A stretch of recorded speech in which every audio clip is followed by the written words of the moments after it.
벡터 연산에서요, 우리가 내적이라는 게 있었는데, 그 반대 외적이라는 것도 있는데요. 이거는 고등학교 교과 과정은 아닙니다. 그런데 알고 있으면 필요한 점이 있기 때문에 설명을 해볼게요.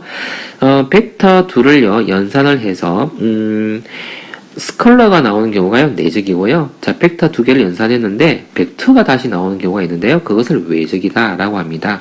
outer product, inner product, 이런 용어를 씁니다. inner product, outer product. 또는요, 내적에서는 우리가 점을 찍어서 표현했었죠? 그쵸? A 벡터, 내적 B, 이런 식으로 표현했었단 말이에요. 그래서 dot product 라고 하고요. 여기서 우리가 cross product, 이런 용어를 씁니다. 자, 이런 용어를 우리가 사용하지는 않겠고요. 자, 그 계산법만 우리가 살짝 가져올 겁니다. 왜냐하면 두 벡터가 있을 때 두 벡터가요, 뭐 어떤 각을 가지든 상관없습니다. 두 벡터가요, 이게 뭐 플레밍 오른손 법칙이라고 할 수도 있는데, 자, 이렇게 감아지게 되면, 손가락으로 이렇게 감아지게 되면, 자, 엄지손가락이 가리키는 방향, 이 방향이 두 벡터를 외적한 방향이다라고 할 수 있고요. 크기는 요 평행사변형의 넓이를 우리는 그쵸, 외적의 결과다. 그러니까 넓이다, 크기다라고 우리는 이야기를 합니다. 자, 근데 그것을 계산하는 방법은요, 자, 이렇습니다. 자, 두 개의 벡터가 있는데요. 자, 두 개의 벡터를요, 성분으로서 A1, A2, A3을, 그리고 B1, B2, B3을 이렇게 썼을 때, 자, 얘는 방향 벡터입니다. 방향 벡터이고요. 자, 그러면요, 자, 얘네를 우리가 어떻게 표현하느냐면, 자, 표현을 내가 이렇게 한번 써볼 테니까 좀 굵게 표현해 볼게요. 자, 어떻게 표현하느냐면, 요 방향.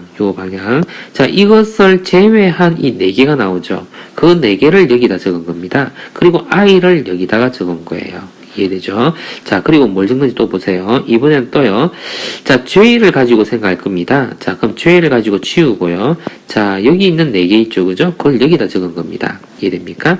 자, 또 한번 해볼게요. 자, K를요, 이렇게 치우고, 자, 이 네 개를요, 여기다가 적었습니다. 그리고는 어떤 계산법을 쓰는지 한번 보세요. 자, 크로스로, 자, 이렇게, 뭐, X표라고 할까요? 이렇게 곱한 것에서, 이렇게 곱한 것을 뺍니다. 또 여기도 마찬가지로요, 여기서 요거를 뺍니다. 근데 이게 마이너스가 있어서 반대로 지금 적은 거예요. 그리고 이것도, 요거에서 요걸 뺍니다. 요쪽 방향을 먼저 곱하고요, 요거를 뺍니다. 그 계산법을 썼을 때, 이 방향을 나타낸 이 방향 벡터, 이 벡터가 나왔죠, 그죠? 벡터 성분이 나왔는데, 이 벡터가 바로 이쪽 방향의 벡터를 뜻한다. 라고 우리가 생각할 수 있습니다. 자, 우리 앞서 우리가요, 평면의 방정식을 찾아낼 때에, 벡터 두 개를요, 두 벡터에 대해서 수직인 벡터를 찾을 때가 있었는데요. 그때 아주 용이하게 사용되는 거기 때문에 알아두면 좋겠네요. 그래서 두 벡터의 수직인 벡터를 우리가 찾고 싶어 할 때에, 요 외적을 사용해주면 아주, 편리하다라는 것을 이야기하고 있습니다. 자, 그래서 이 계산법만 잘 이해를 해주길 바라네요. 자, 이쪽에 와서 이해를 한번 들어보겠습니다. 자, 두 직선의 수직이고 원점을 지나는 직선이 있다라고 생각을 해봐야 보겠습니다. 자, 앞에서 다뤄봤던 예제거든요. 자, 앞에서는 어떻게 다뤘었냐면, 여기서의 방향 벡터와 여기서의 방향 벡터를 따로따로 적었었어요. 글자가 너무 굵어졌네요. D1 벡터. D1 벡터. 자, 방향 벡터요. 자, 4, 5, 3 이런 식으로 우리가 문제를 풀었었고요. 그리고 D2 벡터는요. 2, 3, 그리고 1 이렇게 두었었습니다. 자, 그리고 두 벡터에 다 수직인 어떤 벡터를 우리가 D 벡터라고 두고서는요. A, B, C 이렇게 두고서는 자, 이것을 연립해서 풀었었어요. 자, D1 벡터 내적 D2 이렇게 해가지고요. 그게 0되게 만들고 D2 벡터 내적 D 벡터가 0되게 이렇게 만들고서 연립을 했었습니다. 이때 4A 플러스 5B 플러스 3C 이퀄 0과 자, 그리고 2A 플러스 3B 플러스 C 이퀄 0 이런 식으로 말이에요.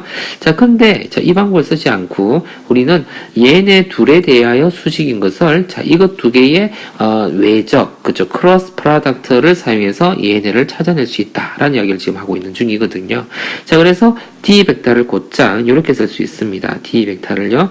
자, I, J, K는 성분 벡터이고요. 자, 그리고 여기다가요. 두 벡터 중에 하나를 먼저 한번 여기다 적어 볼게요. 자, 그러면 4, 5, 3이라는 것을 그 밑에는 2, 3, 1이라는 것을 적어 봤고요. 자, 그리고는 어떻게 계산한다고요? 요 i를 가지고서 자 어떻게 한다 그랬나요? 요렇게 지우고서 요 안에 있는 이 4개예요. 그쵸? 이 4개를요 여기다 적는다 그랬죠? 자 이건 지워 넣겠습니다.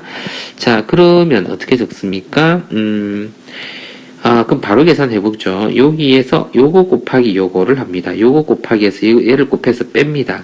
5에서 9를 빼는 거예요. 마이너스 3. 이렇게요. 됐죠. 자, 그 다음 또요. 이 J를 두고서 이렇게 지우고요. 다시 지워볼까요? 천천히 뭐 하는 것도 괜찮죠. 이렇게 지우고요. 그 다음에 요 4개 있죠. 그죠? 그것을 4에서 2개 곱해서 6요. 그 6을, 4에서 6을 빼요. 그쵸? 4에서 6을 빼요. 그러면 어떻게 되나요?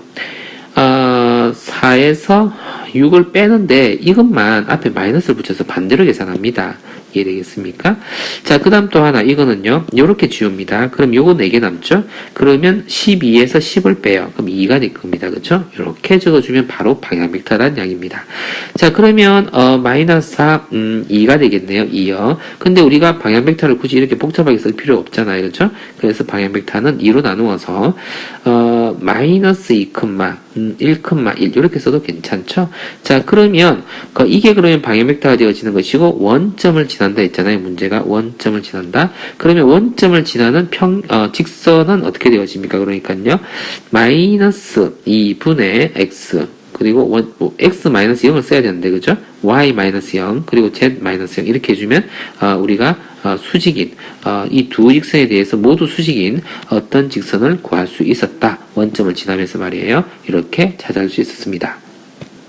자, 그리고 세 점을 지나는 직선의 평면의 방정식 우리가 구할 때, 자, 어떻게 했습니까? 평면의 방정식에 일반형을 두고서 풀어본 적이 있었네요. 플러스 t 이퀄 0 이렇게요.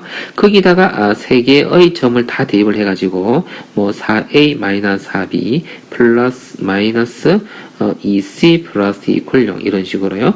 그리고 또 마이너스 3b 플러스 c 플러스 t 이퀄 0 이런 식으로요. 그리고 a 마이너스 b 플러스 c 플러스 t 이퀄 0 이런 식으로를 연립해가지고 문제를 푸는 적이 있었습니다. 자, 지금은 그렇게 하지 말고요. 자, 앞에서 우리가 이 두 개를 벡터로서 나타내 본 적이 있었죠. 요렇게 두 개를 가지고 벡터를 표현해 본 적이 있었는데 요것을 A점, 요걸 B점, 요걸 C점이라고 보고서요. 우리가 BA 벡터를요 나타내 본 적이 있었는데요. 그게 마이너스 4인가요? 바로 4, 마이너스 1, 마이너스 3 그리고 BC 벡터를 나타내 봤습니다. 자, 그것은 1, 2, 0 이런 식으로요. 자, 그것을 각각 D1, D2로 본 거죠. 자, 한 번 더 설명해주면, 자, 평면이 있는데, 자, 그 평면에, 자, 이런 벡터가 있고, 요런 벡터가 있어요. D1 벡터가 있고, D2 벡터가 있어요. 자, 이 벡터 둘 다에 대해서 모두 수직인 벡터가 하나 있겠다라고 생각해보죠. 요렇게 표현해볼까요? 요렇게. 자, 보입니까? 요렇게요. 수직인 벡터를 우리가 표현할 수 있죠. 자, 그것을 우리가요, 새로운 벡터 D라고 생각하겠다라고 이야기한 거지요. 자, 그래서 그것을 찾기 위해서, 자, 이 두 벡터를요, 우리는 이것에도 수직이고 요것도 수직이다인 거, 그것을 외적을 이용해서 풀자라고 이야기했었던 거죠. 자, 그래서, n 벡터는요, 노멀 벡터는요, 이렇게 i에 j에 k 이렇게 써주고요, 4, 마이 1, 마이 3 여기도 수직이고 이것에 대해서도 수직이다라고 쓰고 싶은 거죠. 자, 한 번 더 봅시다. i를 이렇게 지우고 이 4개 있죠, 4개. 4개를 가지고 곱하고 이렇게 먼저 곱합니다. 0이고요. 자, 그것에서 이렇게 곱한 걸 뺍니다. 그러면 마이너스 6이 되네요. 그쵸? 그럼 6이 되겠습니다. 그래서 6, 가 됐고요. 자, 그 다음 이렇게 지웁니다. 이렇게 지우고 이 4개가 있죠. 그죠? 이 4개를 4 곱하기 0 그리고 빼기 마이너스 3 곱하기 1 그러면 얼마죠? 마이너스 3 이 되어지는데 빼기 한 번 더 하죠. 빼기를 이걸 조금 더 칠해서 나타내 볼게요. 요렇게 지운다는 이야기입니다. 그리고요, 이 4개를 그렇게 표현한다고요. 어떻게 해요? 요렇게 곱하고, 그럼 이거를 뺀다고요. 그쵸? 그런데 그 앞에 마이너스를 붙인다라고 했습니다. 그래서 요 부호를 반대로 쓰는 겁니다.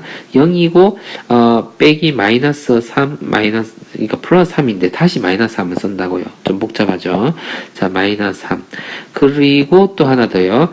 이번엔 요거 지우고, 요거 4개를 가지고요. 이거 8이죠. 거기서 이걸 뺀다고요. 8에서 마이너스를 빼니까 9가 되겠죠? 그래서 이 9, 이렇게 되었습니다. 자, 자, 그러면 진짜로 노멀 벡터는요 뭐가 되는 것입니까? 3으로 나누어서 2, 마이너스 3을 적어주면 되는 거죠. 아주 간단하게 나오죠. 자, 그리고는요 이 세 점 중에서 하나 요 점을 택할게요. 자, 그 점을 지나는 방정식, 평면의 방정식을 생각하는 거죠. 이 괄호 x-1 플러스 no 마이너스 y 플러스 1 그리고 플러스 3의 z-1 이퀄 0 이렇게요.